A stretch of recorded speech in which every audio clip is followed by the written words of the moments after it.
உங்களுக்கு தெரிஞ்ச ஒரு சம்பவம். பேத்துல நடந்த சக்கையுடைய சம்பவம். பாஸ்டில் நான் வெயிட் பண்ண ஞாபகம் இருக்கு. அதை பேசும்படி ஆண்டவர் ஏத்தில் பாலம் போட்டபடியாக இன்றைக்கு என்னோடும் உங்களோடும் எல்லாரோடும் ஆண்டவர் இடப்படுவாராகன்னு சொல்லி நான் விசுவாசிக்கிறேன். முதலாவது இந்த 3 வசனம் லூக்கா 19ஆம் அதிகாரத்தில் 1-3 வாசித்து நாங்கள் அப்படியாக ஸ்டெப்பாக பார்க்க போகிறோம்.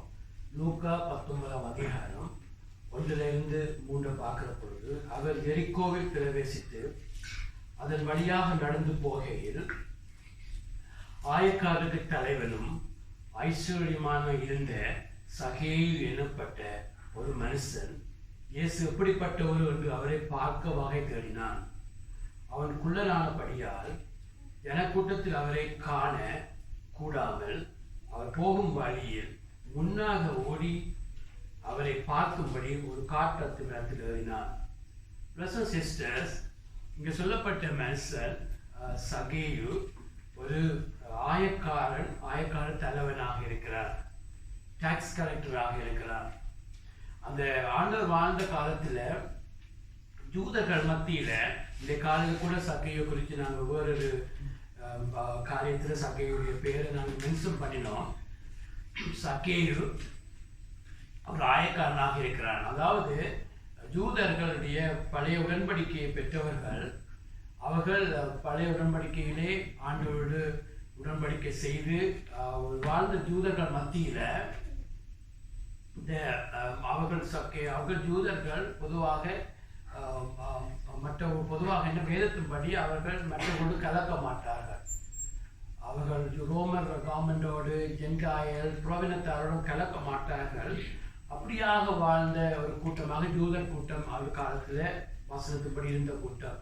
அதன் மத்தியில் இந்த சக்கை என்றவன் அவன் அதையும் விட்டு அந்த சட்டத்தை மதிக்காமல் வந்து ரோமரோடு சேர்ந்து அவர்களோடு சேர்ந்து அவர்களுக்கு டேக்ஸ் கலெக்ட் பண்ணி கொடுத்து ஒரு பொதுவாக எல்லாரும் பார்க்கறது போல ஒரு பாவியாக வாழ்ந்தவர். அங்கே டேக்ஸ் கலெக்ட் பண்ணுற எப்படியா செய்வார்கள்னாலாம், ரோமர் வந்து முதலே ஒரு வில்லேஜில் டேக்ஸை கலெக்ட் பண்ணிட்டு, அதாவது டேக்ஸை கலெக்ட் பண்ண முதல்ல ரிச்சான ஒரு ஆளை கண்டுபிடிச்சு அங்கே இருக்கிற ஒரு 50 குடும்பம் சொன்ன அந்த 50 குடும்பத்துக்கு அட்வான்ஸாக இந்த ரிச்சான ஆளே பணத்தை கொடுப்பார். கொடுத்துட்டு பேர்ந்து போய் அவர் 4 மடங்கா 3 மடங்காக ஜனத்திட்ட போய் அந்த வரியை வசூலிச்சு எடுத்து மிகவும் ரிச்சாக இருந்தவர்களால் ஹெட் ஆஃப் த ஆயக்காரராக இருந்தார். ஆயக்காரர்ஸ்னா டாக்ஸ் கலெக்டர்ஸாக இருந்தார்கள். அதாவது அவன் யூதனாக இருந்தாலும் அந்த அதுகளை வசூலத்தை மதிக்காமல் ரோமரோடு எல்லாம் ஐக்கியமாகி ஜனங்களை ஃபோர்ஸ்ஃபுல்லாக பணத்தை எல்லாம் சேர்த்து பணத்துக்கு மேலே பணத்தை குவித்த ஒரு மனுஷனாக இந்த சக்கை இருந்தார். இந்த சக்கை இருக்கிற பொழுதோ பணம் இருந்த அநேக நட்பார்கள் தங்களுக்கு பணம் இருந்தால் எல்லாம் இருக்கும், சமாதானம் இருக்கும், சந்தோஷம் இருக்கும் என்று பார்த்தா, இங்கே இந்த சக்கையுடைய லைஃப்பை பார்த்தா அவனுக்கு சாட்டிஸ்ஃபேக்ஷன் இருக்கல, ஒரு குற்ற உணர்வு இருந்துச்சு. என்ன சொன்ன வேதத்தில் பார்க்குறோம், துன்மார்க்கனுக்கு சமாதானம் இருக்காது. துன்மார்க்கன்னு சொன்னால் ஆண்டவருக்கு முன்பாக முதலாவது மனுஷர் பாவம் செய்த பொழுது ஒரு பாவமே அவனுக்கு சமாதானத்தை கெடுத்து போட்டது.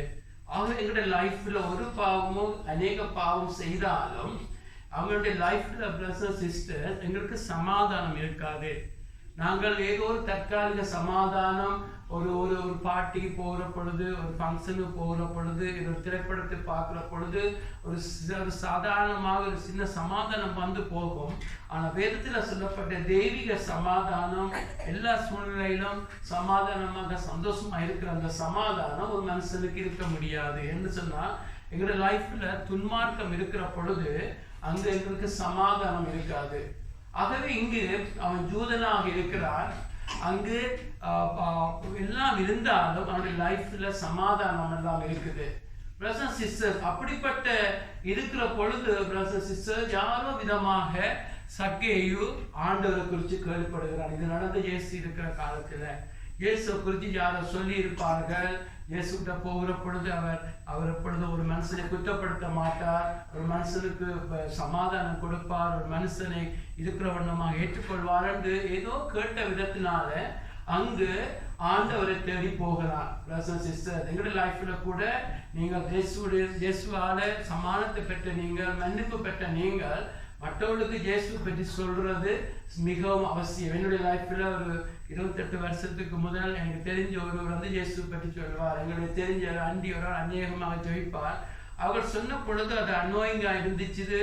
எங்களை விடன்னு சொன்னாலும் அந்த இயேசுவை நான் அறிஞ்சபடியா பிரதர்ஸ் சிஸ்டர், ஆண்டவர் கொடுத்த சமாதானம், ஆண்டவர் கொடுத்த ஒவ்வொரு நாளுக்கால நன்றியா இருக்கிறேன். ஆமென். அதே பொழுது இங்கு சக்கேயு ஏதோ விதமாக இயேசுவை குறித்து கேள்விப்படுகிறார். ஆமென் ஆமென். இங்க இன்னொரு சம்பவத்தை நான் சொல்ல வேண்டும். இது நாங்கள் வாசிச்சது 19ஆம் அதிகாரத்துல, 18ஆம் அதிகாரத்துல இதே போல ஒரு பணக்காரன் இருக்கிறான். பணக்கார வாலிபர், he was a young rich man. அவனுக்கு சமாதானம் இல்லை, அங்கு சந்தோஷம் இல்லை. ஆனாலும் பரலோகம் போக வேண்டும், ஒன்றும் மிஸ் பண்ணக்கூடாதுன்றதுக்காக இயேசுவிடத்துல வருகிறான். அந்த பணக்காரன் வந்த பொழுது ஆண்டவர் சொல்லுகிறார், உனக்கு ஒரு குறை இருக்கிறது. அதாவது நீ தேவனை வழிபடாம நீ பணத்தை வழிபடுகிறாய். பணம் தான் உனக்கு எல்லாம். நீ எல்லாவற்றையும் வித்துட்டு என்ன வந்து பின்பற்று. ஆண்டவர் மற்றவங்களுக்கு அப்படி சொல்ல மாட்டார். அவன் பணம் அவனுக்கு தெய்வமா இருந்தபடியா ஆண்டவர் சொல்லுகிறார், நீ எல்லாத்தையும் வித்துட்டு வந்து என்ன பின்பற்று சொன்ன பொழுதோ அவன் ஆண்டவருக்கு செவி கொடுக்காமல் அவன் பணம் தான் தனக்கு வேணும் என்று சொல்லி கடந்து போறதை பார்க்கிற பொழுது அங்கு ஆண்டவரை சுற்றி இந்த சீசர்களால் துக்கம் அடைகிறார்கள். அப்பொழுது ஆண்டவர் சொன்னார், அதாவது ஐஸ்வர்யவான்கள், பணக்காரர்கள் தேவனுடைய ராஜ்யத்துக்குள்ள பிரவேசிக்கிறது மிகவும் கடினம் என்று ஆண்டவர் சொன்னாங்க. இம்பாசிபிள் சொல்லல, மிகவும் கடினம் என்று சொன்ன பொழுது பின்பு யார்தான் ரட்சிக்கப்படக்கூடும் என்று சொல்லி சீசர்கள் கேட்ட பொழுது ஆண்டவர் சொல்லுகிறார், மனுஷரால கூடாது, தேவனால கூடும். ஆமென். ஒரு நாள் மறக்காதீங்க, ரட்சிப்பு உங்களை பரிசுத்தமாக்குறது, உங்களுடைய இதயத்தை சுத்தமாக்குறது அது ஆண்டவரால் மாத்திரம்தான் கூடும். ஆமென். நீங்கள் ஒரு மனுஷனுக்கு ஆண்டவர் பற்றி சொல்லலாம், ஒரு மனுஷனுக்கு நற்செய்தியை சொல்லலாம், ஒரு மனுஷனுக்கு நீங்க அநேக காரியங்கள் செய்யலாம். ஆனா ஒரு மனுஷனுக்கு ரட்சிப்பை கொடுக்கிறது, ஒரு மனுஷனை மாற்றுகிறது, நீங்கள் தலைகளாக 1000 நாள் நின்றா கூட கர்த்தர் ஒரு மனுஷனை மாற்ற முடியும். ஆமென். ஆகவே இந்த ஆண்டவர் சொல்லுகிறார், அது மனுஷனால கூடாது, தேவனால கூடும் என்று சொல்லி லூக்கா அடுத்த அதிகாரத்துல சக்கேயு குறித்து எழுதுகிறான். ஆமென். சந்தர்ப்பம் கொடுக்கிறது ஆண்டவர். ஆமென். ஆண்டவர் எல்லாரும் தன்னை அறிய வேண்டும், எல்லாரும் ரட்சிக்கப்பட வேண்டும், எல்லாரும் சமானத்தை காணணும் என்று விரும்புகிறவர்கள் ஆண்டவராக இருக்கிறார். ஆகவே அங்கு ஒருத்தர் தனக்கு பணம் தான் வேண்டும் என்று போகிறார். ஆனா இங்கே என்ன ஒரு பணக்காரன் வருகிறான்.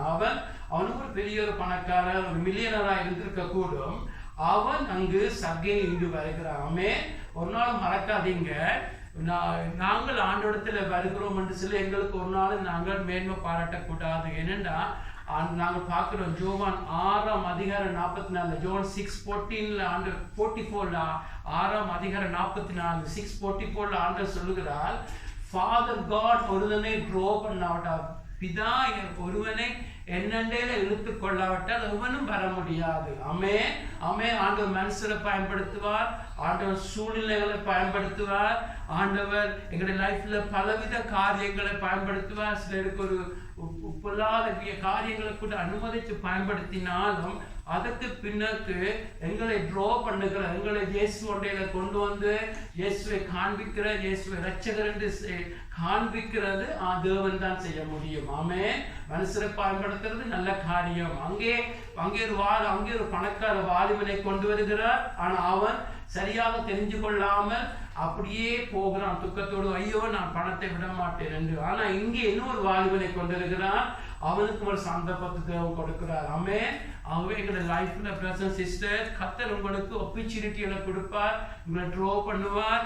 ரட்சிப்பு மன்னிக்கிற மாத்திரமல்ல, நீங்க இன்னும் ஹோலினஸ்க்குள்ள வர வேண்டும், இன்னும் பரிசுத்தம் அடைய வேண்டும், இன்னும் ஆண்டவருடைய சாயல வர வேண்டும், ஒரு சந்தர்ப்பத்தை கொடுப்பார். ஆண்டவர் சந்தர்ப்பத்தை கொடுக்கிறது, ஆப்பர்ச்சுனிட்டிஸை கொடுக்கிறது ஆண்டவர் செய்தாலும் how we respond to it make the difference. Amen. நாங்கள் ரெஸ்பாண்ட் பண்ண வேண்டும். Amen. This morning கூட சர்வீஸ்ல சொன்னேன். Amen. ஹெல்லோ ஹெவனோ எல்லாமே நீங்கள் எடுக்கிற சாய்ஸ்ல தான் ஆண்டவர் முடிவெடுப்பார். ஆமென். ஆண்டவர் ஒரு நாள் ஒருவனை ஃபோர்ஸ் பண்ணி நீ ஹெல் ஹெவன் சொல்லி இங்க சொல்றது அல்ல. ஆனால் அந்த சாய்ஸ் we make everyday தான் நாங்களே டிசைட் பண்ணுவோம் எங்கே போறோம்னு சொல்லி. ஆமென். ஆகவே இங்கே ஒரு பணக்காரன் இங்கே வருகிறான்னு பார்க்கிறோம். சக்கேயு வருகிற பொழுது பிரதர்ஸ் சிஸ்டர்ஸ் நாங்கள் தடைகளை பார்த்தோம். ஆமென். 4ஆம் வசனத்துல பார்த்தோம். லூக் 19:1-4 பார்த்தோம். 18:4 சாப்டர் 19:4 பார்க்கிறோம். அவர் போகும் வழியில் முன்னால் ஓடி அவரை பார்க்கும்படி ஒரு காட்டு அத்து மரத்தில் ஏறினான். ஏன்னு சொன்ன ஆண்டவரை பார்க்க சக்கேயு விரும்பின பொழுது, அங்கு முடிவெடுத்து வருகிற பொழுது அங்கு தடைகள் வருகிறது. ஆமென் ஆமென். எங்களை ஆண்டவரை நாங்கள் தேடுகிற பொழுது, ஆண்டவரை நீங்கள் ஆண்டவரை அடைய வேண்டும், இந்த தேவனை கண்டுகொள்ள வேண்டும், இந்த ஆண்டவரோடு நான் ஆஸ்வதிக்கப்படணும் என்று வருகிற பொழுது எக்ஸ்பெக்ட் ஹிண்டரன்சஸ். ஆமென் ஆமென். தேவன் அனுமதிப்பார், தேவன் அதை எலோவ் பண்ணுவார். ஆமென் என்று சொன்ன ஆண்டவர் உண்மையாக தேடுகிறவர்களை பார்க்கிறார். அல்லேலூயா. உண்மையாக தேடுகிறீங்களா? நீங்கள் ஒரு படிப்புன்னு சொன்னால் எவ்வளவு ஹிண்டரன்ஸ் இருந்தாலும் நீங்க படிக்க போவீங்க. ஒரு பணம் சம்பாதிக்க வேணும்னு சொன்னால் எவ்வளவு தடைகள் இருந்தாலும் நீங்க போவீங்க. ஒரு உங்களை பிடிச்ச ஒரு நண்பனோ ஒரு காரியம்னு சொன்னா எவ்வளவு தடை இருந்தாலும் நாங்கள் தாண்டி போவோம். குற்றப்படுத்த சொல்லவில்லை. ஆனால் எங்களுடைய நண்பரை பார்க்கலும் மில்லியன் மடங்கு பெற்றரானவர் ஆண்டவராக இருக்கிறார். ஆமென் ஆமென். ஆகவே அதே போல நீங்கள் உங்களை நேசிக்கிற பார்க்க உங்களை அதிகமாக நேசிக்கிற தேவனாக இருக்கிறார். ஆமென். அவர் யாரு? சர்வத்தை உண்டாக்கின தேவன், முதலும் முடிவும் இல்லாதவர். ஆமென் ஆமென். ஆரம்பத்திலிருந்து எல்லாத்தையும் பார்க்கிறவர் ஆல்மைட்டி காடாக இருக்கிறார். அவர் இந்த உலகத்துல மனுஷனாய் வெளிப்பட்டு வந்தார். ஆமென். யார்? இயேசு கிறிஸ்து. யார்? Presence sister. ஒரு தேவன், ஒரே கடவுளை பற்றி பேசுகிறோம், பிதா குமாரன் பரிசுத்த ஆவி என்று. ஆமென். அந்த தேவன் மனுஷன் பாவம் செய்த பொழுது ஒரு 5000 வருஷத்துக்கு முதல் ஏதேன் தோட்டத்துல அங்கு சொல்லுகிறார், ரட்சகரை கொடுப்பேன் என்று சொல்லி. ஆமென். ரட்சகர் என்று சொல்லி ஆதியாகமம் 3:15 தேவன் வாக்கு பண்ணுகிறார். ஆமென். பாவம் செய்த பொழுது இந்த பாவத்துக்கு தண்டனையாக நரகம் பாதாளம் காத்திருந்தாலும் மன்னிப்பு பெற வேண்டும் என்று சொன்னால் தேவனே வந்து பரிசுத்த ரத்தம் சிந்தி மீட்க வேண்டும் என்றதுக்காக தேவன் வாக்கு பண்ணுகிறார். அவர் சொல்லி கிட்டத்தட்ட ஒரு 4000 வருஷத்துக்கு பிறகு இயேசு இந்த உலகத்துல மனுஷனாய் வந்தார். ஆமென். பெத்லகேமில பிறக்கிறார்.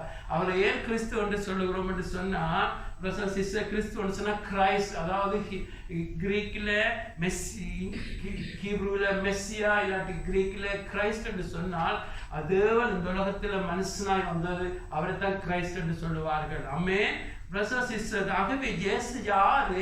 இந்த உலகத்துல மனிதனாக வந்த தேவன் இந்த உலகத்துல கடந்து போய் கொண்டிருக்கிறார். ஆமென் ஆமென். இங்க அவர் 33 வருஷம் வாழ்கிறார். கடைசி 3 வருஷ ஊழியம் மனுஷனுக்காக ஊழியம் செய்த பொழுதுதான் நீங்க சக்கையை சந்திக்கிற சந்தர்ப்பம் வருகிறது. ஆகவே அந்த இயேசுவை சந்திக்க எங்களோட லைஃப்ல கூட இயேசுவை சந்திக்கிற பொழுது தடைகள் எதிர்பார்க்க முடியும். எதிர்பார்க்காத போன் கால்கள் வரும். நீங்க ப்ரே பண்ண போறீங்கன்னு சொன்னா அன்எக்ஸ்பெக்டட் போன் கால்ஸ் வரும். நீங்க உண்மையாக ஆண்டவரை தேடுகிற பொழுது தடைகள் வரும். எங்களுக்கு சோர்வு வரும், சோம்பல்கள் வரும், இதை விட வேற செய்யலாம்னு சொல்லி எண்ணங்கள் வரும். என்று சொன்னா ஒன்று எங்களுக்கு இருக்கிற மாம்சத்துல வருகிற சோதனைகள், பிசாசு குழந்தை தடைகளை போடுவாள். இங்கு பார்க்கிறோம் அங்கு ஜனங்கள் இருக்கிறார்கள். ஆமென். ஜனங்கள் அவன் சோட்டாக இருக்கிறான். அங்கு ஜனங்கள் இருக்கிறபடியா இயேசுவை காணாதபடியா, காண முடியாமல் இருந்தபடியா மரத்தில் ஏறிக்கொள்ளுகிறான். ஆமென். ஜனங்கள் என்று சொல்லுகிற பொழுது நாங்கள் எல்லாத்தையும் ஆவிக்குரிய ரீதியில பார்க்காவிட்டால் ஜனங்கள் என்று சொல்லிக்க நாம் இயேசுவை தேடுகிற பொழுது ஜனங்கள் கூட ஸ்டாப் பண்ண முடியும். அவன் இங்கே போயிட்டா நாங்கள் ஒரு கதலிக்காக இருந்து ஆண்டவரை தேடி ரட்சிக்கப்பட்ட பொழுது ஜனங்கள் சொன்னார்கள் பணத்துக்காக மாறிவிட்டார்கள், பணத்துக்காகத்தான் இவர்கள் இந்த சர்ச்சுக்கெல்லாம் போறார்கள் என்று சொல்லி இந்த இப்படியான சேர்ச்சுக்கு போறது குடிகாரர் வரிகாரர் இல்லை ஒழுங்கானவர்கள் போக மாட்டார்கள் என்று ஜனங்கள் தடை பண்ணுவார்கள். ஆமென். ஜனங்கள் பலவிதமாக உங்களை தடை பண்ணுவார்கள். அதை ஆண்டவர் அனுமதிப்பார். ஆமென். அனுமதிப்பார். ஏனென்றால் அந்த பணக்கார வாலிபனை சொல்லுகிறார், அவனுக்கு பணம் வேண்டுமா நான் வேண்டுமா, அவன் பணம் வேண்டும் என்று போயிட்டான். அதே போல உனக்கு செலத்தின் போச்சு வேண்டுமா நான் வேண்டுமா. ஆமென். உனக்கு எல்லா எதிர்ப்பு மத்தியில நீ என்ன பார்க்க தேட போறியா என்று சொல்லி ஆண்டவர் சேலஞ்சுகளை வைப்பார். ஆமென். அந்த சேலஞ்ச் மத்தியில நாங்கள் கடந்து போக வேண்டும். அல்லேலூயா. அவன் அங்கே தான் கட்டையா இருக்கிறேன் தன் பெஸ்ட்டை ட்ரை பண்ணிட்டேன் என்று சொல்லி அவன் வீட்டை போகாமல் ஒரு காட்டு அத்தி மரத்துல ஏறுகிறான். அல்லேலூயா. ஆகவே தான் பிரதர் சிஸ்டர், யார் ஏறி இருக்கிறது? ஒரு மில்லியனர் ஒரு மரத்துல ஏறி இருக்கிறான்னு சொன்னா அவன் அவ்வளத்துக்கு அவன் தன்னை தாழ்த்துகிறான். அல்லேலூயா. நீங்கள் ஆண்டவரை தேடுவோம் சொன்ன வெக்கத்தை விட்டு தேட வேண்டும். ஆமென். ரட்சிக்கப்பட்ட 6 நாட்கள்ல கையில பைபிள் கொண்டு போக கூட எனக்கு வெக்கம். ஆமா, அப்படித்தான் நான் இருந்தேன். என்னுடைய லைஃப்ல சொன்னதெல்லாம் ஆண்டவரே கவலைப்படுத்துற மாதிரி அநேக காரியங்கள் செய்தேன். ஆமே, ஆனாலும் போக போக போக பிரதர் சிஸ்டர், ஆண்டவர் வசனம் இருக்கிறது. இந்த விபச்சார சந்ததிக்கு முன்பாக நீ என்ன குறித்து வெக்கப்படுவாயா இருந்தால், நான் ஒரு நாளைக்கு வருகிற பொழுது பிதாவுடைய சமூகத்தில் உன்னை குறித்து வெக்கப்படுவேன். ஆமே, ஒரு நாள் மறக்க கூடாது. ஆமே, யார் ஆண்டவர்? பிரதர் சிஸ்டர், என்னை உண்டாக்கின தேவன் இந்த இடத்துல மனுஷனாய் வந்தவர். அவரை தேட நாங்கள் போகிற பொழுது தடைகள் உண்டாகும், தடைகள் வரும். அது மாத்திரமல்ல, சக்கேக்குள்ள ஒரு பேட் ரெப்புடேஷன் இருந்துச்சு. யார் அவன்? ஜூதனா இருந்தாலும் விட்டுட்டு போய் அங்க அந்நியரோடு கலந்து பாவ காரியங்கள் செய்து ஒரு துரோகியாக கருதப்பட்டவன். ஆகவே பேட் ரெப்புடேஷன் இருந்துச்சு. ஆமே, அநேகருக்கு சர்ச்சுகள் சபைகள் ஆண்டவர் போக விருப்பம் இல்லைன்னு I have a bad reputation. போனா என்ன மதிக்க மாட்டாங்க, எல்லாருக்கும் தெரியும் நான் அவ்வளவு நொட்டோரியஸான ஆள் என்று சொல்லி சக்கை அதையும் பார்க்கவில்லை. ஆமே, நீங்கள் ஆண்டவரிடத்துல வர வேணும்னு சொன்னா அநேக தடைகள் இருக்கும். ஒரு நாளும் மறக்க கூடாது. அவன் அந்த பேட் ரெப்புடேஷனை பார்க்கல, தான் கட்டையாக இருக்கிறேன் ஆகவே ஜனங்களை தன்னை பிளாக் பண்றான்னு பார்க்கவில்லை. எல்லா மத்தியிலும் he determined. ஆமென். எங்களுடைய லைஃப்ல இந்த ஆண்டவரை நாங்கள் காண வேண்டும், இந்த உண்மையான தேவனை நாங்கள் காண வேண்டும் என்றால் எங்களுக்குள்ள தீர்மானம் இருக்க வேண்டும். அல்லேலூயா. நீங்கள் தீர்மானம் எடுத்தால் ஒவ்வொரு உலகத்துல ஸ்டாப் பண்ண முடியாது. ஆமென். எந்த சாத்தானாலும் ஸ்டாப் பண்ண முடியாது, எந்த ஃபோர்ஸ்னாலும் ஸ்டாப் பண்ண முடியாது. ஆமென். when you determine to see this God under your brothers and sisters, எவ்வளவு உங்களை தடுக்க முடியாது. ஆமென். ஆண்டவர் சொல்லுகிறார், நீங்கள் உண்மையாக, எரேமியா புத்தகத்துல சொல்லுகிறார், நீங்கள் உண்மையாக என்னை தேடுவீர்கள் ஆனால் தேடுகையில கண்டுபிடிப்பீங்க. முடிஞ்ச பிறகு இந்த சாகைக்கு அல்ல, தேடுகையில். ஆமென். அந்த ஆண்டவரை நீங்களும் நானும் கண்டு கொண்டவருக்கு தெரியும். அப்படியாக brothers sisters, when you seek him sincerely, ஆமென், உண்மையா ஜெனிவினா தேடினா தேடுகையில கண்டு கொள்வீங்க. இங்க பாருங்க, அவனுக்கு அநேக தடைகள் இருக்கிறது, அநேகமான தடைகள் இருக்கிறது. சக்கையை தாண்டி தாண்டி போய்கொண்டே இருக்கிறான். அல்லேலூயா. தாண்டி கொண்டு போகிற பொழுது நான் பார்க்கிறோம், லூக் சாப்டர் 19 5-6, லூக்கா 19:5-6 பார்க்கிறோம். இயேசு அந்த இடத்தில் வந்த போது அண்ணாந்து பார்த்து அவனை கண்டு, சகேயுவே, நீ சீக்கிரமா இறங்கி வா, இன்றைக்கு நான் உன் வீட்டிலே தங்க வேண்டும் என்றார். அவன் சீக்கிரமா இறங்கி சந்தோஷத்தோடு அவரை அழைத்து கொண்டு போனான். அல்லேலூயா, அல்லேலூயா. பாருங்க, இயேசு இந்த உலகத்துல ஊழியர் செய்த பொழுது அவரை குறைஞ்சது ஒரு 1000, 2000, 5000 பேர் அவர் சுத்தி இருந்திருப்பார்கள். ஆமென், ஆமென். அற்புதங்கள், அடையாளங்கள். அவர் மனுஷரை அங்க அப்பம் கொடுத்து அங்க அற்புதம் செய்யற பொழுது அங்க 6000, 7000 people, 10,000 people இருந்து அப்படியான ஒரு கூட்டத்து மத்தியில தான் இயேசு அங்கு மினிஸ்ட்ரி செய்து கொண்டு போய்கொண்டிருக்கிறார். ஆனால் அதன் மத்தியில தன்னை உண்மையாக ஒரு மனுஷன் தேடுவதை அவர் காண்கிறார். அல்லேலூயா. பாருங்க, அவரை சுற்றி 1000 பேர் இருந்திருப்பாங்க. அங்கு ஒரு பெண் வந்து அங்கு அவளுக்கு ஒரு இரத்த போக்குன்னு சொல்லி ஒரு வியாதி இருந்துச்சு. அங்கு அவரை சுற்றி இருந்த பொழுது ஒரு பெண் அவளை ஆண்டவரை தொட்டுட்டு அங்க அமைதியாக இருக்கிறாள். ஆண்டவர் திடீரென கேட்கிறார், யார் என்னை தொட்டதென்று. சீசர் சொல்றார், ஆண்டவர் உமச்சித்தி இவ்வளவு பேர் இருக்கிறார்கள், ஏன் இந்த கேள்வியை கேட்டீர் என்று சொன்ன பொழுது ஆண்டவர் சொல்லுகிறார், ஒரு இதிலே இருக்கிற ஒருவர் என்னை தொட்டார் என்று சொல்லி. ஏனென்றால் ஆண்டவர் சொல்ல, தனக்குள்ள இருந்து இந்த வல்லமை புறப்பட்டு சென்றதை நான் உணர்ந்தேன் என்று சொல்லுகிறார். ஏன்னு சொன்னா நீங்கள் 1000 பேர் இருக்கலாம், 3000 பேர் இருக்கலாம், 5000 பேர் இருக்கலாம். ஆனால் யார் உண்மையாக ஆண்டவர் தேடுவீங்க, யார் உண்மையாக அவரை தொடருங்கள் என்பதை ஆண்டவருக்கு தெரியும். அல்லேலூயா. அது ஒரு நாளும் மறக்கக்கூடாது. 1000 பேர் தேடினாலும் அதுல யார் உண்மையா தேடுவான் என்பதை எங்களுடைய ஆண்டவர் அறிவார். அல்லேலூயா. அப்படிப்பட்ட ஆண்டவர் இங்கு எவ்வளவு கூட்டம் இருந்தாலும் இங்கே ஒரு மனுஷன் அதுவும் மரத்திலே ஏறி இருக்கிறார் என்பதை அவருக்கு தெரியும். உண்மையாக தேடுகிறான் என்று, உடைந்த உள்ளத்தோடு தேடுகிறான் என்று சொல்லி ஆண்டவருக்கு தெரியும். அல்லேலூயா. ஆகவே அவர் அந்த இடத்துல அண்ணாந்து பார்த்து, சக்கேவே, நீ சீக்கிரமா இறங்கி வா என்று சொல்லுகிறார். அல்லேலூயா.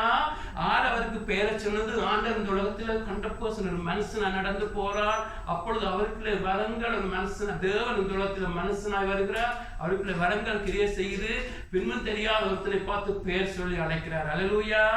ஆமென்.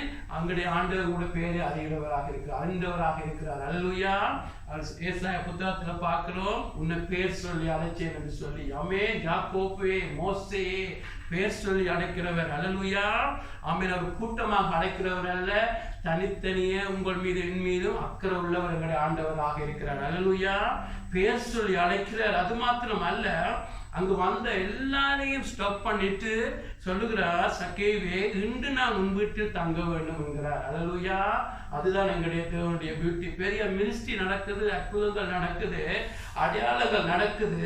அதன் மத்தியில இங்கே ஒருத்தன் தன்னை உண்மையாக தேடுகிறான்னு சொன்ன பொழுது எல்லாத்தையும் ஸ்டாப் பண்ணிட்டு சொல்லுகிறார், நான் இன்றைக்கு உன் வீட்டிலே தங்க வேண்டும். அல்லேலூயா.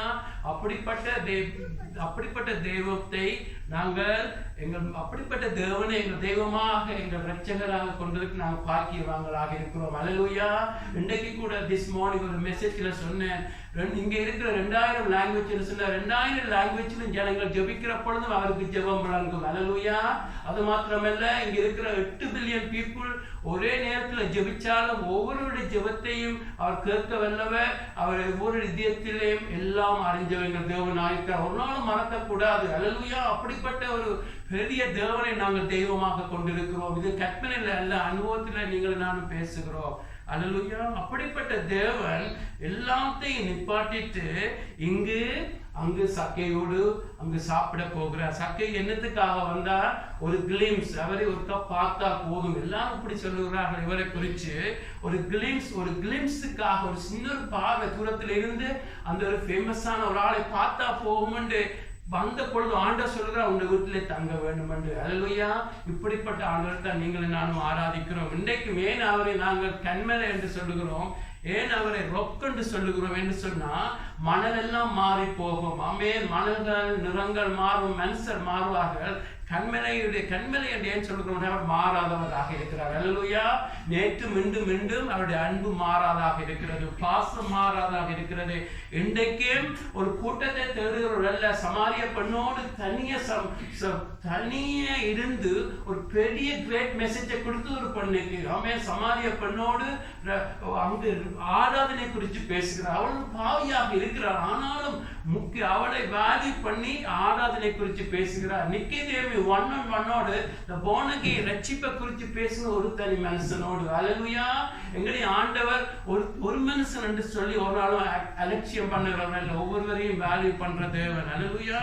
அப்படிப்பட்ட தெய்வம் இந்த இடத்துல சொல்லுகிற, நான் உன் வீட்டிலே தங்க வேண்டும் என்று சொல்லி. தங்க வேண்டும் என்று சொன்னா நாங்கள் பார்க்க வேண்டும் பிரதர் சிஸ்டர். அங்கு அவன் வந்தது பார்க்கறதுக்கு ஆண்டவர் சொல்லுகிறார், நான் உங்க வீட்டிலே தங்க வேண்டும் என்று. அதே போலதான் பிரதர் சிஸ்டர், நீங்களும் கூட உங்களுடைய லைஃப்ல ஆண்டவரை நீங்கள் தேடி வருகிற பொழுது, ஆண்டவரை தேடி ஒருக்கா ஆண்டவரை பார்த்தா போதும், அவரிடத்திலிருந்து ஒரு நன்மை பெற்றா போதும், ஒருக்கா அவரை குறித்து அறிஞ்சா போதும் என்று வந்தார். ஆண்டவர் சொல்லுவார், நீங்க என்ன பார்க்க வந்திருக்கு, நானும் உங்க வீட்டுல தங்க வர விரும்புகிறேன் என்று. தங்க சொல்ல லிட்டரலா மாத்திரம் அல்ல, எங்களுடைய லைஃப்லயே அவர் எங்களோடு இருக்க விரும்புகிறவர். ஆமென். ஒரு 27 வருஷத்துக்கு முதல் என் லைஃப்ல நாங்கள் ஆண்டவருக்கு என் லைஃப் ஒப்பு கொடுத்து அண்டையிலிருந்து என்னோடு வாசம் பண்ண, என்னுடைய இதயத்துல வாசம் பண்ணுகிறார். ஆமென். எங்களுடைய இதயத்தை வாசம் பண்ண முடியாம இருந்தது எங்களுடைய பாவமா இருந்துச்சு. ஆனா மனம் திரும்பி அவர் எங்களுக்காக மரித்தார், எங்களுக்காக உயிர்த்தார் என்று நான் விசுவாசித்த பொழுது தன்னுடைய ரத்தத்தால கழுவி 1998 ஆகஸ்ட்ல எனக்குள்ள அவர் தங்க ஆரம்பிச்சார். அல்லேலூயா. அல்லேலூயா. அதுதான் உண்மையான கிறிஸ்தவமாக இருக்கிறது. ஆமென். அவர் ஒரு விசிட்டராக அல்ல, எங்களோடு டுவெல் பண்ணுகிற, எங்களோடு பயணம் பண்கிற நல்ல தேவனாக எங்கள் ஆண்டவர் இருக்கிறார். அல்லேலூயா. ஆகவேதான் மோசே சொல்லுகிறார், இப்படிப்பட்ட தெய்வத்தை நாங்கள் கொண்ட ஜனங்கள் பாக்கியம் உள்ளவராக நாங்கள் இருக்கிறோம். அப்படியாக சக்கேயை ஆண்டவர் அழைக்கிறார். எங்களுடைய லைஃப்ல உங்களுடைய லைஃப்ல கூட ஃபோர்ஸ் பண்ண மாட்டார். ஆனால் தாகம் உள்ள அந்த உடைஞ்சு உண்மையாக தேடுகிற இடத்துல ஆண்டவர் சொல்லுகிறார், நீ ரங்கி வா, உன்னிடத்தை தங்க வேணும் என்ற பொழுது அங்கே பணக்காரனுக்கு இப்படியான ஒரு அழைப்பை சொன்ன பொழுது அவன் கடந்து போகிறான். இதை பார்க்கிலும் எனக்கு பணம் தான் வேண்டும் என்று சொல்லி 19ஆம் அதிகாரத்தில் அவன் தாண்டி போகிறான். ஆனா சக்கையை பார்க்கிறோம், மகிழ்ச்சியோடு அவன் சீக்கிரமா இறங்கி சந்தோஷத்தோடு அவரை அழைத்து கொண்டு போனான். ஒரு நாளும் மறக்க கூடாது. ஆண்டவர் இன்விடேஷன் கொடுப்பார். ஆனால் நாங்கள் அதை மகிழ்ச்சியாக ஏற்றுக்கொள்ள வேண்டும். ஆமென். சந்தோஷத்தோட ஏற்றுக்கொள்ள வேண்டும். இங்க பாருங்க, சக்கேயு உடனே இறங்கி வருகிறான், சந்தோஷமாய் இறங்கி வருகிறான். ஆமென் ஆமென். அவருக்கு இயேசு குறித்து அநேக விளக்கங்கள் இல்லை, ஆனாலும் அவனுடைய காட்டுல இருந்த ஒரு உடைவோடு வந்து நிற்கிறான். ஆமென். அவனுக்குள்ள வறுமையோடு வந்து நிற்கிறான். பணம் திருப்தியாக்க முடியவில்லை, எல்லாம் இருந்தாலும் திருப்தி இல்லை. ஆனா ஆண்டோடைய அழைப்பில், ஆண்டோடைய பார்வையில திடீரென அவனுக்குள்ள ஒரு சமாதான சந்தோஷம் வரதை நான் பார்க்கிறோம். ஆமென். உடனே சந்தோஷத்தோட வருகிறான். எப்படி இருந்திருக்கு சுத்தி வந்த ஜனங்கள் சும்மா விடையில. ஆமென். லூக்கா 19 அதிகாரம் 7-8, லூக் சாப்டர் 19 7-8 பார்க்கிறோம். அதை கண்ட யாவரும் இவர் பாவியான மனுஷனிடத்தில் தங்கும்படி போனார் என்று முறுமுறுத்தார்கள். பாருங்க, அவன் கெட்டவனாக, ஒரு பொல்லாதவனாக, நிம்மதி இல்லாமல் அவன் அப்படியாக இருக்கிற பொழுது இந்த சனங்கள் ஒன்றும் பேசவில்லை. அவன் கெட்டு போனான் என்று சொல்லி அதை பற்றி அக்கறை இல்லாமல் இருந்தார்கள். என்று சொன்னா இவர்கள் நினைச்சார்கள் தாங்கள் மாத்திரம் இயேசு பக்கத்துல நிற்க தகுதி உள்ளவர்கள் என்று. அநியமாக பரிசேயராக இருக்கக்கூடும், பெருமை பிடிச்சவர்களாக இருக்கக்கூடும், தாங்கள் மாத்திரம் இவரை சுற்றி நிற்க முடியும் என்று. அங்க பாவியான மனத்துல போனாங்கன்னு சொன்ன பொழுது இன்டிரெக்டா தாங்கள் எல்லாம் ஒரு தகுதி உள்ளவர்கள், பரிசுத்தவாங்க நினைக்கிறார்கள். ஆனா ஆண்டவர் அவனுடைய காட்டை பார்க்கிறார். அல்லேலூயா. ஆண்டவருக்கு எல்லாருடைய நிலைமையும் தெரியும். எல்லாரும் இங்கு பெருமை உள்ளவர்கள் பாவியான மனுஷனத்தில் போனான் என்று சொல்றதுக்கு அளவுக்கு அவர்களுக்கு பெருமை இருந்துச்சு. ஒரு பாவி ஆண்டவரிடத்துல வருகிற பொழுது, ஒரு பாவி மனம் திரும்புகிற பொழுது இந்த ஜனத்தால பொறுத்து கொள்ள முடியாம இருக்கும். இப்படியா உங்களோட லைஃப்ல நடக்க முடியும். ஆமென். ஒருத்தன் இவ்வளவு கொள்ளாத, ஒருத்தன் அசுத்தமானவன் ஆண்டவரிடத்துல வந்து மனம் திரும்புகிற பொழுது ஜனங்கள் இல்லாத கொள்ளாத கதைப்பார்கள். ஏதோ பணத்துக்காக மாறிவிட்டானாக்கும், ஏதோ நடந்துட்டுதாக்கும், இவனுக்கு ஏதோ ஒரு காரியம் நடந்துன்னு சொல்லி அவன் ஐயோ இயேசுவிடத்துல வருகிறான், இவருடைய லைஃப் மாற போகுது, இயேசுவிடத்துல வருகிறான், இவருடைய லைஃப் ஏதோ ஒரு காரியம் நடக்குது, ஐயோ இந்த இயேசுவனோட போறார் என்று சந்தோஷப்படுறதுக்கு பதிலாக இங்கு முறுமுறுக்கிற சனம் இருக்கும். அந்த சனம் இன்றைக்கும் இருக்கும். ஒரு நாள் அவங்கள பார்த்தீங்கன்னு சொன்னா அவங்களே பார்த்து கொண்டிருக்க வேண்டும். ஆனா பிரசன்ட் சிஸ்டர் சக்கை ஒருதலையும் பார்க்கல. ஆமென். உங்களுடைய லைஃப்ல ஆண்டவரை பின்பற்றுகிற பொழுது ஜனங்களை பார்க்காதீங்க. ஆமென். ஜனங்கள் முறுமுறுக்கும். ஆமென். தமிழ்ல சொல்லுவாங்க, வாழ்ந்தாலும் மேசும் தாழ்ந்தாலும் மேசும், வாய வச்சு கொண்டு இருக்க முடியாது. ஆனா இங்கு முறுமுறுத்தாலும் சக்கையை கொண்டும் தெரிய ஒன்றும் யோசனை ஒன்றும் அதை பொருட்படுத்தல. சக்கேயு நின்று கர்த்தரை நோக்கி, ஆண்டவரே என் ஆசிகளில் பாதியை ஏழைகளுக்கு கொடுக்கிறேன், நான் ஒருவனிடத்தில் எதையாகினும் அநியாயமாய் வாங்கியது உண்டானால் நாளத்தனையாக திரும்பி செலுத்துகிறேன் என்றார். இவங்கள் முறுமுறுத்தபடியாக நான் மனம் திரும்பேன். ஒரு நாள் மறக்காதீங்க, அவனை கள்ளன், அவன் கொல்லாதவன், அவனை துரோகி என்று சொல்லி அழைக்கிற கூட்டத்து மத்தியில் அவன் வாழ்கிறான். இவங்க சொன்னது இவனுக்கு அனதர் ஸ்டேட்மெண்ட், அவனுக்கு அது பிடிச்சு போன ஸ்டேட்மெண்ட். ஆனா இந்த இடத்துல எப்படியாக அவனுக்கு ஒரு பெரிய மனமாட்டம் வந்தது. இப்படியாக எல்லாம் தூக்கி எறிஞ்சு, ஆண்டவரே என்ற சொத்துக்களை பாதியை கொடுக்குறேன், போஸ்ட் பண்ணி பறிச்சல 4 மடங்கா கொடுக்குறேன்னு சொன்னதுன்ற ஆழம் என்னென்னு சொன்னா, பிரதர்ஸ் சிஸ்டர், அவன் ஆண்டவர் நடக்க தொடங்குகிறான். அல்லேலூயா. ஆமென். நீங்க உண்மையாக சக்கேயு நாங்க எரேமியா புத்தகத்துல பார்த்தது போல உண்மையாக ஆண்டவரை தேடினான். ஆமென் ஆமென்.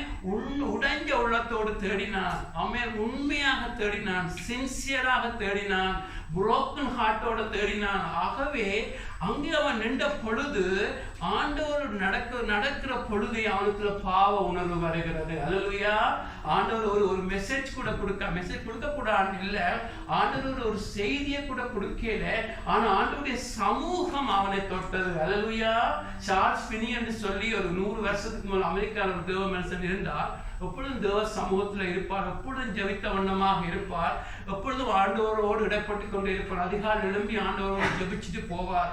அவர் ஒரு ஃபேக்டரிக்குள்ள போனார். அந்த நாட்கள்ல ஒரு ஃபேக்டரிக்குள்ள போன பொழுது ஃபேக்டரியில் இருக்கிற ஜனங்கள் மத்தியில பாவ உணர்வு வந்தது. ஏன்னு சொன்னா, பிரசன்ஸ் நீங்கள் உண்மையாக ரட்சிக்கப்படுகிற பொழுது உங்களுக்குள்ள இயேசு வந்து வாசம் பண்ணுகிறார். ஆமென். ஆனா நீங்க உங்களுடைய லைஃபை பரிசுத்தப்படுத்தி ஜெபிச்சு அவரோட உறவாடுகிற பொழுது பிரசன்ஸ் சிஸ்டர், அவருடைய சமூகம் உங்கள் மூலம் கடந்து செல்ல தொடங்கும். ஆமென். நாங்கள் கழுதைகள் தான், கழுதைகள்ல அவர் டிராவல் பண்ற பொழுது ஆண்டோடைய சமூகம் அங்கு வரும். அல்லேலூயா. ஆகவே இயேசு இந்த இடத்துல வந்த பொழுது அந்த சக்கேக்குள்ள பாவ உணர்வு வருகிறது. ஆமென். நீங்கள் பைபிளை திறந்து வாசிங்க, பைபிளை தியானியுங்க, ஆண்டு சபைகளுக்கு வாங்க. ஆண்டவரை தேடுகிற பொழுது ஆண்டுடைய சமூகம் தான் அவர் மனசனை மாற்ற முடியும். அல்லேலூயா. ஆமென். ஆண்டுடைய சமூகம் வந்த பொழுது சக்கேக்குள்ள உடனே அந்த பண ஆசை உடைஞ்சு விடுகிறது. அல்லேலூயா. ஆமென். ஆமென் என்று சொன்ன பாருங்க, நீங்க வேதத்துல பாக்குறீங்க, பவுல் தேவமனுஷன் சொல்லுகிறார், சாரி இயேசு சொல்லுகிறார், ஒரு உவமையா சொல்லுகிறார், ஒரு மனிதன் அநேக நாள் ஒரு முத்தை தேடி அடைந்தான். முத்து வியாபாரி, முத்துக்களை வாங்கி விற்கிற வியாபாரி ஒரு நாள் ஒரு விலமதிப்பில்லாத வெரி கிரேட்டஸ்ட் பேர்லை அவன் இடத்துல கண்டு கொள்ளுகிறான். அவன் என்ன செய்கிறான், அதை மண்ணால மூடிட்டு ஓடி போய் தனக்கு உள்ள எல்லாத்தையும் வித்துட்டு வந்து அந்த நிலத்தை வாங்கி அந்த முத்தை தனதாக்கி கொள்ளுகிறானாம். ஆமென். அந்த உவமை போலதான் பிரசன் சிஸ்டர், இந்த சிறிது நேரம் இருந்த சுயநலத்தோட அல்ல, சிறிது நேரம் இருந்து சிந்தித்தீங்கன்னு சொன்னா who is Jesus? ஆமென். உங்களை என்னை உண்டாக்கின தேவன் உலகத்தில் மனுஷனாய் வந்தவர். ஆமென். He died for you, he rose again. உங்களுக்கு மரித்து உயிர் தெழுந்தவர். ஆமென். உங்களுடைய லைஃபை கட்டுகிறவர், உங்களை நேசிக்கிறவர், உங்களை ரட்சிப்பை கொடுக்கிறவர், உங்களோடு கூட பரலோகத்தில் இருக்க போறவர். ஆமென். உங்களுக்கு நான் பாடினோம், போதும் நீர் போதும் என்று பாடி உங்களுடைய லைஃப்ல போதுமானவர். ஆமென். மில்லியன் திங்ஸ் இருக்கா, மில்லியன் திங்ஸுக்கு உங்களுடைய லைஃப்ல போதுமானவர். அப்படிப்பட்ட ஒரு ஆண்டவரை அவன் கண்டவுடனே அவனுடைய பண ஆசைகள், பணங்கள் எல்லாம் தூக்கி எறிகிறான். ஆமென். அதுதான் ரகசியம். ஆமென். இயேசுவிடத்தில் வருகிற பொழுது ஏன் அநேகர் அதை வேணாம் இது வேணாம் என்று சொல்லுகிறார்கள் என்று சொன்னா இயேசு போதுமா இருக்கிறபடியா. அல்லேலூயா. இதுக்காக பெரிய ஒரு ஃபேமஸ் கிரிக்கெட்டர் எல்லாம் அங்க லண்டன்ல இருந்து எல்லாத்தையும் வித்துட்டு ஏன் ஊழியம் செய்ய ஆப்பிரிக்கா போனான்னு சொன்னா அவன் ஜேசுடைய விலை பொறுமதியை பார்த்த பொழுது அவருக்கு விலை மதிப்பு இல்லாதவன். என்ன சொல்றேன்னு சொன்னா, இயேசுவை நாங்க அறிகிற பொழுது லைஃப்ல நாங்க செய்யற தியாகம் நத்திங் என்று சொல்லுவீங்க. அல்லேலூயா. சர்வத்தை உண்டாக்கின தேவனே இந்த உலகத்துல மனுஷனாக இறங்கி வந்து உங்களை என்னை நேசிச்சு ஒரு ஆல்மோஸ்ட் நிர்வாணியாக ஒரு கிரிமினலை போல உங்களுக்கு விளக்கா நின்று பக்கத்தை எல்லாம் விட்டு உங்களை விளக்கா ரத்தம் சிந்தி உயிர் உங்களுக்காக மரித்தார்னு சொன்னா அப்படிப்பட்ட நேசிக்கிறவர் உங்களுடைய லைஃப்ல வருகிறார். அவரை நான் கண்டடைந்தேன் என்று சொல்லுகிற பொழுது எல்லாம் தூக்கி எறிவீங்கள். அல்லேலூயா. இங்க நான் பார்க்கிறோம், ஆண்டவர் எல்லாம் கொடுக்கிறேன், ஆசிகள்ல பாதி ஏழு கொடுக்கிறேன். யாரையாவது ஃபோர்ஸ் பண்ணி, நான் சொன்னேன் ஒருத்தர் 2 மடங்கு டாக்ஸை நீதியா செய்யல, 4 மடங்கா கொடுக்கிறோம், 5 மடங்கா கொடுக்கிறேன். இதை கால்குலேட் பண்ணி பார்த்தவங்க சொல்றாங்க, இதுக்கு பிறகு சக்கீரத்தில் ஒன்றும் இருந்திருக்காதா, எல்லா சொத்தும் இழந்திருப்பான். அது அவனுக்கு கவலை கொடுக்கவில்லை. ஏன்னு சொன்னா இயேசு போதுமாக இருக்கிறார். ஆமென். உங்களோட லைஃப்ல இயேசு வருகிற பொழுது பிரசன்ஸ் சிஸ்டர் எல்லா எம்டினஸும் உங்களுடைய லைஃப்ல நிரம்பிடும். ஆமென். வெறுமை. ஆமென். சமாதானம் இல்ல இடத்துல சமாதானம் வந்துடும். ஆமென். வெறுமையான இடத்துல இயேசுடைய சமாதானத்தால பிரசன்ஸால நிரப்புற பொழுது எல்லாம் உங்களுடைய லைஃப்ல 2வது காரியமாக போய்விடும். ஆமென். அப்படித்தான் எல்லாத்தையும் தூக்கி இமோஷனலா அல்ல, அவனுடைய லைஃப்ல அப்படித்தான் இயேசுவை கண்டு கொள்ளுகிறான். ஆமென். ஆமென். உண்மையான ரட்சிப்பை நாங்கள் இங்கு பார்க்கிறோம். முதலாவது அவன் உடைஞ்ச உள்ளத்தோட நிற்கிறான். ஆண்டவர் அந்த உடைஞ்ச உள்ளத்தை பார்க்கிறான். அதுதான் அவனுடைய பாவத்தை குறித்து பேசுறேன். அவன் ஏற்கனவே உடைஞ்சு போயிருக்கிறான். ஆண்டவருடைய லைஃப்ல வந்த பொழுது அவன் எல்லாத்தையும் தூக்கி எறிகிறான். ஆமென். உங்களுடைய லைஃப்ல எல்லாத்தையும் தூக்கி எறியத்தில் சொல்லல உங்களுடைய லைஃப்ல இயேசுவை நீங்கள் யார் என்று அறிய. ஆமென். பவுல் தேவ மனுஷன் பிலிப்பியர் 3ஆம் அதிகாரத்துல பார்க்கிறோம். அந்த இயேசுவை அவன் பெரிய பணக்காரன். அந்த காலத்துல டூவல் சிட்டிசன், ரோமன் சிட்டிசன், இங்க கிரேக்கர், இங்க ஜூஸ் இடத்துல சிட்டிசனாக பெரிய பணக்காரனாக இருக்கிறான். ஆனா இயேசுவை அறிஞ்ச பொழுதோ எல்லாவற்றையும் தூக்கி எறிஞ்சி நஷ்டமும் குப்பையில கருதி இந்த இயேசுவை நான் இன்னும் அறிய வேண்டும், அவருடைய பாடுகளுக்கு ஒப்பாக பாடுபட வேண்டும், அவருடைய மரணத்துக்கு ஒப்பான மரணம் அடைய வேண்டும், எப்படியாவது இந்த இயேசுவை நான் அடைய வேண்டும். அது மாத்திரமல்ல, இறந்து நாளைக்கு இந்த பெட்டர் ரெசரக்ஷன் நாங்கள் எல்லாம் உயிர்த்தெழுவோம், உண்மையான ஆண்டோட பிள்ளைகள் உயிர்த்தெழுவோம், அதுலேயும் ஒரு குளோரியஸான ரெசரக்ஷன் வரணும் என்று தூக்கி இருக்கிறோம் என்று சொன்னா நீங்கள் ஆண்டவர் அறியாதிக்க அது வரும். ஆமென். நாங்கள் we are all are traveling. அப்படியாக பிரசன்ஸ் ஆண்டவரை அறிய நீங்கள் எல்லாம் தூக்கி அறிவீங்க. ஆமென். மற்ற உங்களுக்கு ஒரு நாள் இதுதான் மேன்மை என்று நச்சதெல்லாம் நீங்கள் குப்பையாக கருத தொடங்குவீங்க. உலகத்தில் இருக்கிறவர்கள் இதுதான் மேன்மை, கார் தான் மேன்மை, கட்டடங்கள் மேன்மை, வேலை தான் மேன்மை. வேலைங்களுக்கு தேவை, பணம் தேவை, எல்லாம் தேவை. ஆனா பிரசன்ஸ் ஜேசு வருகிற பொழுது எல்லாம் காலத்துல போய்விடும். அல்லேலூயா. ஆகவே பிரசன்ஸ் இங்கு நாங்க பார்க்கிறோம், அவன் உண்மையான ரிப்பெண்டன்ஸ் நாங்க பார்க்கிறோம். உடைஞ்ச உள்ளத்தோடு வருகிறான். அங்கே ஆண்டவர் வருகிற பொழுது அவன் எல்லாம் தூக்கி எறிகிறான் என்று சொன்னா கர்த்தர் போதுமாக இருக்கிறார். இப்ப கடைசியா வாசிப்போம். லூக்கா 19:9-10 பார்ப்போம். லூக்கா 19:9-10 பார்க்கிறோம். இயேசு அவனை நோக்கி, இன்றைக்கு இந்த வீட்டுக்கு ரட்சிப்பு வந்தது, இவனும் ஆபிரகாமுக்கு குமாரனாய் இருக்கிறானே. இழந்து போனதை தேடவும் ரட்சிக்கவுமே மனுஷகுமாரன் வந்திருக்கார் என்றார். ஆமென். இன்றைக்கு இந்த வீட்டுக்கு ரட்சிப்பு வந்தது. அல்லேலூயா. அதாவது இவனது யூத அந்த கவனண்டில இருந்து ஒரு கவனண்டாக, மோசே கவனண்ட், ஒரு உடன்படிக்கையில் வாழ்ந்த மனுஷன், ஆனாலும் பாவத்தை தேடி எல்லாம் மிங்கிள் பண்ணி, புறவினத்தாடு மிங்கிள் பண்ணி பணம் எல்லாம் செய்து தனக்கு தேவன் கொடுத்த அந்த சமான சொந்தத்தை இழந்த ஒரு மனுஷனாக இருக்கிறான். ஆனால் இன்றைக்கு அவன் மனம் திரும்பி ஆண்டவரிடத்துல வந்து ஒரு மனம் திரும்பின பொழுது பிரதர்ஸ் சிஸ்டர்ஸ் ஆண்டவர் சொல்லுகிறார், இன்றைக்கு ரட்சிப்பு வந்ததுன்னு சொல்லி. அல்லேலூயா.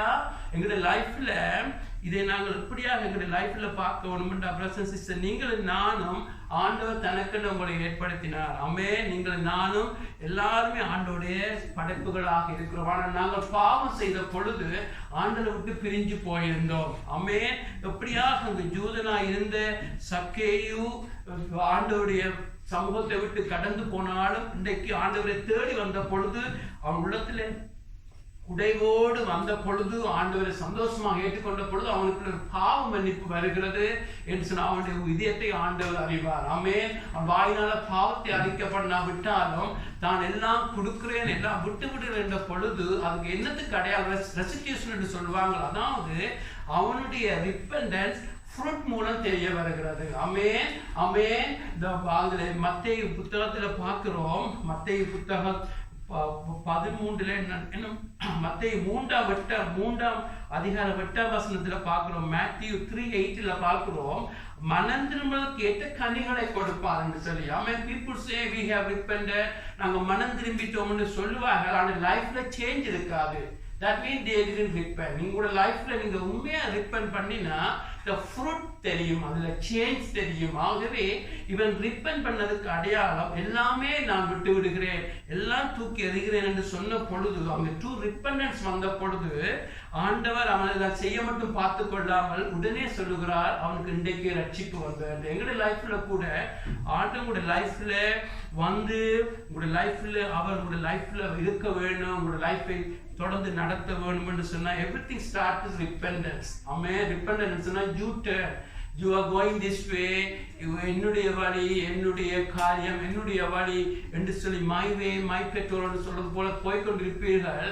ஆனால் கர்த்தரிடத்துல வந்து ஆண்டவரே யூ டர்ன் எடுத்து, ஆண்டவரே இன்றைக்கு என்னை உம்மிடத்தில் ஒப்புக் கொடுக்கிறேன், என்னுடைய வழிகள், என்னுடைய ஃபியூச்சர், ஆமென், என்னுடைய ஒவ்வொரு காரியத்துக்கும் உம்மிடத்தில் ஒப்புக் கொடுக்கிறேன், நீர் யுவா காட், யுவா மை லார்ட் என்று சொல்லி அவரிடத்துல ஒப்புக் கொடுத்து என்னுடைய பாவத்தை அழிக்க பண்ணுகிற பொழுது பிரதர்ஸ் சிஸ்டர் ஆண்டவர் உங்களுக்கு ரட்சிப்பை கொடுப்பார். ரட்சிப்பு சொன்னா சேவ் பண்ணுவார், சேவ் பண்ணுவார். ஆமென். உங்களுடைய பாவத்தை மன்னித்து உங்களை சேவ் பண்ணி பிரதர்ஸ் சிஸ்டர் தொடர்ந்து உங்களை நடத்தி கொண்டிருப்பார். ஆமென். அது ஆழமான காரியம் என்றாலும் ரட்சிக்கப்பட்டு, அதாவது பாவத்தை மன்னிச்சு உங்களை பரிசுத்தமாக்கி உங்களை குளோரிக்குள்ள கொண்டு போனாலும் முதலாவது ஸ்டெப் உங்களுடைய லைஃப்ல நீங்கள் ரட்சிக்கப்பட வேண்டும். அதாவது பாவத்தை மன்னிக்கப்பட்டு லொஸ்டாக தேவனுக்கு முன்பாக லொஸ்டா இருந்த உங்களுக்கு மன்னிச்சு உங்களுக்கு புது வாழ்க்கையை தொடர்ந்து நாங்க ரட்சிப்புன்னு சொல்லுவோம், தூக்கி நிறுத்துறன்னு சொல்லி அர்த்தம். ஆகவே அப்படியாக அவனுக்குள்ளே அவன் மனம் திரும்பின பொழுது, அப்படியாக ஆண்டவரிடத்தில் வந்த பொழுது அங்கு தேவன் இன்றைக்கு இந்த வீட்டுக்கு ரட்சிப்பு வந்தன்னு சொல்லுகிறார். ஆமென். 27 வருஷத்துக்கு என் லைஃப்ல ரட்சிப்பு வந்தது, அதற்கு ரட்சிப்புல வளர்ந்து கொண்டிருக்கிறேன். ஆமென். அது மாத்திரமல்ல, ஆண்டவர் சொல்லுகிறார், இவனும் ஆபிரகாமுக்கு குமாரனா இருக்கிறானே, இழந்து போனதை தேடவும் ரட்சிக்கவுமே மனுஷகுமாரன் வந்திருக்கிறார் என்று சொல்லி இதுல நாங்க என்னத்தை பார்க்கணும்னு சொன்னா, ஆபிரகாம் எப்படி நீதிமானாய் மாறினான், ஆபிரகாமுடைய லைஃபை கர்த்தர் எப்படி மாற்றினார். அவன் ஒரு காரியம் கூட செய்யவில்லை. ஆமென். அவன் ஒரு தான தர்மமோ ஒரு காரியம் கூட செய்யவில்லை. கர்த்தர் சொன்னதை விசுவாசிச்சான். ஆமென். நீங்கள் ஆதியாகமம் 15 பார்த்தீங்கன்னா கர்த்தர் சொல்லுகிறார், என்னென்ன காரியம் உனக்கு செய்வேன் என்ற பொழுது சூழ்நிலை தாறுமாறாக இருந்தாலும் கர்த்தர் சொன்னதை செய்வார் என்று சொன்ன பொழுது it was credited with righteousness சொல்லுவாங்க. அதாவது தான் சொன்னதை விசுவாசிக்கிறான் என்று சொன்ன பொழுது ஆபிரகாமை தேவன் ரைச்சஸாக மாற்றுகிறார். ஆமென். அதுக்கு என்ன அடையாளம் என்ன சொன்னா, பிரதர்ஸ் அண்ட் சிஸ்டர்ஸ், உங்க லைஃப்ல ரைச்சஸ் சொன்னா right stand with God. Amen. Right walking with God. ஆண்டவர் விரும்புகிற வாழ்க்கையை தேவன் வந்து கிஃப்டாக ஆபிரகாமுக்கு கொடுக்கிறார். ஆமென். அவன் விசுவாசிச்ச பொழுது இன்றைக்கு கூட பிரதர்ஸ் அண்ட் சிஸ்டர்ஸ், சக்கேயு வந்து இதுல அவன் ஒரு காரியம் கூட செய்யவில்லை. ஃப்ரூட் ஆஃப் ரிப்பெண்டன்ஸ் இருக்குது. அவனுடைய லைஃப்ல மாற்றத்தை சொன்னானுடைய அவன் மனம் திரும்பின பொழுது இன்றைக்கு இந்த வீட்டுக்கு ரட்சிப்பு வந்தது என்று சொன்ன ஆண்டவர் என்ன சொல்றான்னு சொன்னா, ஆபிரகாம் விசுவாசித்த பொழுது அவனுடைய லைஃப்ல ஆண்டவர் சல்வேஷன் கிஃப்டாக ரைச்சஸ் என்று சொல்லி கிஃப்டை கொடுத்தது போல இங்கு இவன் அந்த சகேயு விசுவாசித்த பொழுது, ஆண்டவரை விசுவாசித்த பொழுது மாத்திரமல்ல, இன்னும் ஒரு ஃபியூ மினிட்ஸ்ல முடிக்கிறேன், ஆண்டவரே என்று சொல்லுகிறான். ஆண்டவரே என் ஆசிரியர் கொடுக்கிறேன் சொல்லி ஜூ வந்து லோர்ட் என்று சொன்னா, இங்க இருக்கிற அந்த குயின் இந்த ராயல் ஃபேமிலியில போய் லோர்ட் என்று சொல்ற மாத்திரம் இல்லை, லோர்ட் என்று சொன்னால் அங்கு அதன் அர்த்தம் இந்த லோர்ட் என்று சொல்லி இதுல இருக்கிற டேர்ம் அர்த்தம், அவர்கள் 4000 வருஷமாக இந்த லோர்ட் மெஸ்ஸியாவுக்காக காத்திருந்தார்கள். ஆமென். லோர்ட் என்று சொன்னா தாவீது சொல்றார், லோர்ட் என்று சொன்னா மெஸ்ஸியா கிரைஸ்ட் என்று அர்த்தம். ஒரு ஜூதன் மெஸ்ஸியா கிரைஸ்ட் என்று சொல்லி ஆண்டவரை அட்ரஸ் பண்ணுகிற பொழுதே அவரை மெஸ்ஸியா கிரைஸ்ட் என்று சொல்லி அறிக்கை பண்ணுகிறான். ஏன் அவசியம் என்று சொன்னா, ரோமர் 10:9-10 பார்க்கிற இயேசுவை ரட்சகர் என்று சொல்லி அறிக்கை பண்ணி உன்னுடைய இதயத்திலே நீ மனம் திரும்பி விசுவாசிச்சா நீ ரட்சிக்கப்படுவாய் என்று சொல்லி, ஆகவே அவன் லோர்ட் என்று சொல்லுகிறான். ஆண்டவரை மனம் திரும்ப ஏற்றுக்கொள்ளுகிறான், சந்தோஷமா ஏற்றுக்கொள்ளுகிறான். அப்படியா சொன்ன பொழுது விசுவாசிச்ச பொழுது தேவன் அவனை அங்கு ரட்சிப்பை கொடுக்கிறார். அல்லேலூயா. உங்களுடைய லைஃப்ல கூட பிரதர்ஸ் சிஸ்டர்ஸ், உங்களுடைய லைஃப்ல ஆண்டவருடைய லைஃப்ல வர வேண்டும் என்று சொன்னா, முதலாவது சந்தோஷமாக இயேசுவை ஏற்றுக்கொள்ள வேண்டும். ஆமென். சந்தோஷமாக ஏற்றுக்கொள்ற மாத்திரமே நீங்க மனம் திரும்ப வேண்டும். மனம் திரும்புவதற்கு அடையாளமாக கனிகள் இருக்கும். ஆமென். மனம் திரும்பிட்டேன்னு சொல்லிக்கொண்டு நீங்க வாழ்ந்தால் உங்க லைஃப்ல மாற்றம் இருக்கும். இயேசு வந்து அவங்க லைஃப்ல மாற்றம் வரும். ஆமென். ஆகவே அவன் மனம் திரும்புக்கு மாற்றம் ஆண்டவர் எல்லாம் கொடுக்குறேன்னு சொன்னா ஆண்டவர் தெரியும் செய்வார். ஏன்னா அவனுக்கு உண்மையான மனம் திரும்பின பொழுது அவன் ஆண்டவரை விசுவாசிச்ச பொழுது அங்கு ரட்சிப்பு வருது. உங்களுடைய லைஃப்ல ரட்சிப்பு வர ஒன்று சொன்னா இயேசுவை விசுவாசிக்கிற மாத்திரம். ஆமென். அதுக்கு பிறகு ஆண்டவர் உங்களை மாட்ட நீங்கள் காரியங்கள் செய்வீங்கள், கிரியை செய்வீங்க, தான தர்மங்கள் செய்வீங்க, அதுக்கு பலன் கொடுப்பார். ஆனால் மன்னிப்பு உங்களுடைய பரிசுத்தமாக்குறது, லைஃப்ல மாற்றுகிறது இயேசுவை நம்புகிற பொழுது, விசுவாசிக்கிற பொழுது மாத்திரம். ஆமென். ஆமென். இதுக்கு வாழ மாத்திரம்னா இயேசு உங்களுடைய ஒர்க்ஸ், உங்களுடைய கிரியை நீங்க நம்பாமல் இயேசு சிலுவையில உங்களுக்காக எனக்காக செய்ததை விசுவாசிக்கிற பொழுது கர்த்தர் உங்களை மாட்டிக்கொண்டே இருப்பார். ஆமென். ஆகவே இப்பொழுது இதோட மெசேஜை முடிக்க விரும்புகிறேன். சிஸ்டர், இங்கு பார்க்கிறோம் சகேயு ஒரு சமாதானம் இல்லாமல், எல்லாம் பணங்கள் வசதிகள் இருந்தாலும் உள்ளத்துல சமாதானம் இல்லை. யாரோ ஆண்டரை குறித்து அவன் சொன்னபடியா எப்படியாவது இவரை காணவன் என்று வர்றான். உண்மையாக தேடின பொழுதோ காண வந்த சக்கை காண்டத்தில் உங்க வீட்டில் தங்க வேணும். அதே போலதான் நீங்கள் கூட பலவிதமாக இயேசுவை அறிஞ்சிருக்கலாம். ஆனால் ஆண்டவர் உங்களுடைய லைஃப்ல ஒரு விசிட்டராக வர விரும்பவில்லை, உங்களோடு இருக்க விரும்புகிற சர்வ தேவன். ஆமென். ஆமென். அது மாத்திரமல்ல, அவர் பிரதர்ஸ் சிஸ்டர் அவர்களுடைய லைஃப்ல நீங்கள் உங்களுடைய லைஃபை அவர் கொடுக்கிற பொழுது அதெல்லாம் ஒரு தற்காலிகமானது அல்ல. முடிவில்லாமல் அவரோடு வாழ்கிறது தான் உண்மையான வாழ்க்கையாக இருக்கிறது. 21 வருஷத்துக்கும் என் லைஃப்பை ஒப்பு கொடுத்தேன். அது லைஃப்ல எடுத்த ஒரு பெஸ்ட் முடிவுன்னு அது ஆண்டவர் பிள்ளையா வந்தது. ஆமென். அதுக்கு முன்னுக்கு எந்த ஆசீர்வாதம் நிற்க முடியாது, எந்த ஆசீர்வாதம் நிற்க முடியாது. ஆண்டோடைய பிள்ளையாக இருக்கிறோம். கிரேட்டஸ்ட் பிளஸிங் இந்த பாவங்கள் எல்லாம் மன்னிச்ச அது மாத்திரோட பிள்ளையாக இருக்கிறோம். பிரதர்ஸ் சிஸ்டர், இன்றைக்கு நான் மதித்தாலும் I will wake up in heaven 100%. Amen. அது ஜஸ்ட் நோ இல்லை, 100% தெரியும். ஏண்டா அவருடைய மரணத்தை நான் நம்பி அவரோடு கூட உயிர்த்தெழுதலில் நாங்கள் பங்கெடுத்து அவர் உண்மையான கிறிஸ்தவ வாழ்க்கை தான் உண்மையான கிறிஸ்தவ வாழ்க்கை. ஆமென். பிரதர் சிஸ்டர், அதுக்கு ஆண்டவர் சக்கை செய்து முழுக்க மனம் திரும்பி ஆண்டவரே என்று அழைச்சி அவர் ஒப்பு கொடுத்த பொழுது அவர் லைஃபே மாறிச்சுது. அல்லேலூயா. அதே போல உங்களுடைய லைஃப்ல கிறிஸ்துவை நீங்க அழையுங்க. இதர் மதம் மாறுறது அல்ல, இது ஒரு ஒரு ஒரு காரியம் அல்ல. பிரதர் சிஸ்டர், உங்களுடைய லைஃப்ல கிறிஸ்து வருகிறார். ஆமென். சக்கேயின் லைஃப்ல இயேசு வந்த பொழுது பிரதர் சிஸ்டர் அவனுடைய லைஃப் மாற தொடங்கிச்சுது.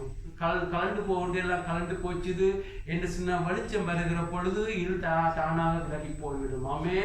நீங்க ஒருவர் சொன்ன, ஐயோ நான் இயேசுகிட்ட வந்தா ஐயோ நான் ஸ்போர்ட்ஸ் பார்க்க முடியாது, அது பார்க்க முடியாது. அப்படியே நான் ஆண்டவர் அல்ல, அவர் கூட உங்களோட இருந்து ஸ்போர்ட்ஸ் பார்க்க அவரால் அப்படியே நல்லவர் ஆண்டவர். ஆமே. ஆனால் பாவ பழக்கங்கள் தானா விலகி போயிடும். நான் வெளிச்சம் வர வர இருட்டானா விலகி போமா. இயேசு உங்களோட லைஃப்ல வருகிறதான் உண்மையான சந்தோஷம். ஆமென். யார் இயேசு உங்களை உண்டாக்கின தேவன், உங்களை நேசிச்சபடியா உலகத்துல மனுஷனா வந்தார். ஆனால் மறுபடியும் அவர் சர்வவல்ல தேவன், மறுபடியும் நியாயத்திற்கு வருகிறவராக இருக்கிறார். ஆமென். இன்றைக்கு நீங்க ரட்சகரா சந்திக்கிறீங்க, நாளைக்கு அவரை நீங்க ஜட்ஜாக சந்திக்க முதல் இன்றைக்கு எங்களுக்கு லைஃபை கொடுத்தால் நாளைக்கு அவரோடு கூட நாங்கள் வாழ்ற உண்மையான வாழ்க்கையா இருக்கிறது.